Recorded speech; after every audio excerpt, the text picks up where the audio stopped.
Mrs. Wilson did not expect that Horia, who had always been crushed by herself, would dare to challenge herself. At this moment she felt furious in her heart, but she didn't dare to say anything when she thought that she had no support at the moment and was like a frustrated ball. If I had treated Jenna better at first, then the three of them would now be their own loyal licking dogs, and Horia would naturally not dare to make any mistakes. It's a pity that she has already made enemies with Jenna and the others.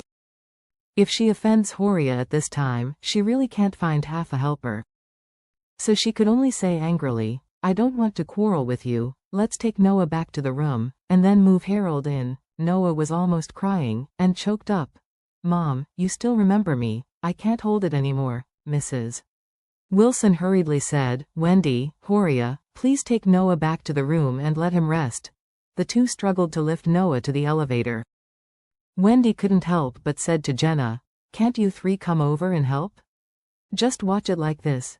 Jenna said blankly, "When the three of us came here, we really wanted to be a cow and a horse for your family, but your grandma was unwilling. Now, the three of us are in a co-tenant relationship with you, and it's love to help you." "It's not our duty to help you," Wendy said angrily. "Can't you reach out and help?" Jenna shook her head. "Sorry, the love is gone." After speaking, she said to Mrs. Wilson again, "The biggest room on the 3rd floor will be mine from now on." Mrs. Wilson stood there with tears in her eyes, but she dared not speak. After all, it was all her own fault, and she could only break her teeth and swallow in her stomach. Otherwise, Jenna will certainly not give a chance. After Jenna warned Mrs. Wilson, she took Tabia and Lexi to the 3rd floor. The 3 generations of women in the Wilson family had to work hard to move both Noah and Harold to the 2nd floor. In order to take care of the father and son, Wendy and Horia both moved them to master bedroom on the 2nd floor and let them sleep on the same bed. The original personal belongings of Mrs. Wilson had already been thrown outside the door on the 3rd floor by Jenna. The old lady also wanted to find a separate room on the 3rd floor, but she did not expect that the other rooms on the 3rd floor would be occupied by 2 other women. In desperation, the Wilson family can only draw a line with the 3 of them. Jenna and the others live on the 3rd floor, Noah and Harold live in master bedroom on the 2nd floor, and Wendy and Horia live in one of the 2nd bedrooms on the 2nd floor. The other 2nd bedroom was given to Mrs. Wilson. After the busy work, the family of 5 was exhausted and hungry. Mrs. Wilson wanted to eat a meal, so she directed Horia to say, "Hurry up and make something to eat, I'm almost starving to death." Horia choked and said, "Be a bullshit, do it." Let Jenna and the 3 of them eat the ingredients prepared before, and now the pots and pans have been taken away by Regnar's people, and there is only half a bag of rice at home. Even the rice cooker is gone. What do I use to cook? Mrs. Wilson asked desperately. "Is there nothing to eat in the refrigerator? It's better to eat a few sticks of ham rather than going hungry." Horia said annoyedly, "Old lady is demented?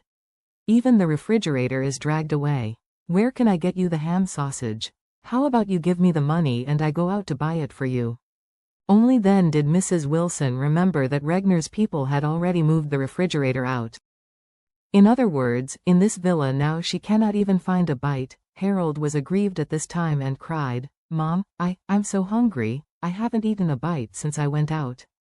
Horia couldn't help crying when she saw her son's miserable appearance, and choked up, "Harold, Mom is really helpless. There is no bite to eat at home, and the money I can find has been taken away by Regnar's people." "What do you want me to get you to eat?" Wendy cried and said, "Mom, or I will find a job tomorrow." Horia nodded and said, "It's okay to find a job, but you have to find a job tomorrow. For the salary, we will have to wait for the next month. This is looking at the new year. Our family should not be hungry for the new year." Quote. Mrs. Wilson said at this time, "It's really impossible, just go find a part-time job. Find a job that pays daily." Wendy said, "It can only be like this." At the same time, Jenna on the 3rd floor was also holding a meeting with Tabia and Lexi. The situation faced by the 3 of them is the same as that of the Wilson family, except that they have no money.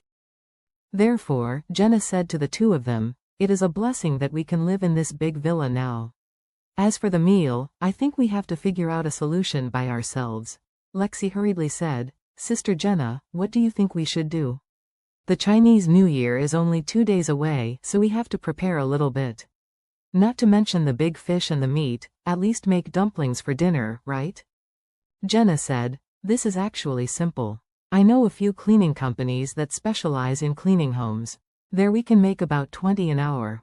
The 3 of us work together for 8 hours a day, and one person has 100. Sixth, this adds up to 500, and now that the year has come, the service industry costs have risen. Going to the bathhouse and rubbing the back can also make a lot of money. As long as the 3 of us work hard, we will definitely make money. Enough for our lives. Tabia said immediately, no problem, although I haven't studied much, I still have strength in both arms. Lexi also nodded again and again. Then we too will listen to Sister Gina's arrangement. Jenna gave a hum and said, go to bed early tonight, and we will go out to find work tomorrow morning. The Villa A05 next door is another scene. Although Elaine had a cast on her leg, she was in a pretty good mood. The young couple Charlie and Claire had dinner together. Elaine stretched her legs out of the dining table diagonally in a plaster cast, while eating and visiting Taobao with her mobile phone. Her expression was very relaxed. Seeing this, Jacob couldn't help but mock her. I say, Elaine, you are really such heartless. You just broke your leg for a short time. Not only do you don't swear or curse the street, but you are like an okay person. Here comes Taobao. This is not your character. Elaine glared at him and said contemptuously, what do you know?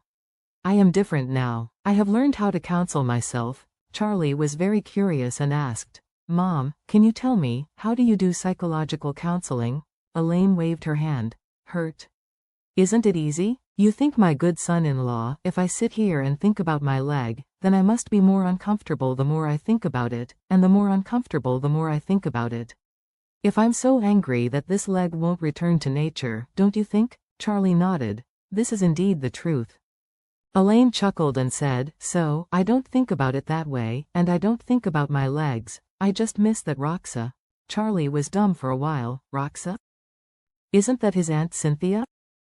Elaine said triumphantly at this time. I just thought in my heart, I am really fateful this time. The fraudster Roxa deliberately retaliated. Not only didn't she die, she even got F***CKED. Not only did she do a fight, she swelled her nose and face. How awesome is this? Speaking of this, Elaine refreshed and continued. Now, Roxa has also been arrested, and I don't have to worry about anyone retaliating against me in the future.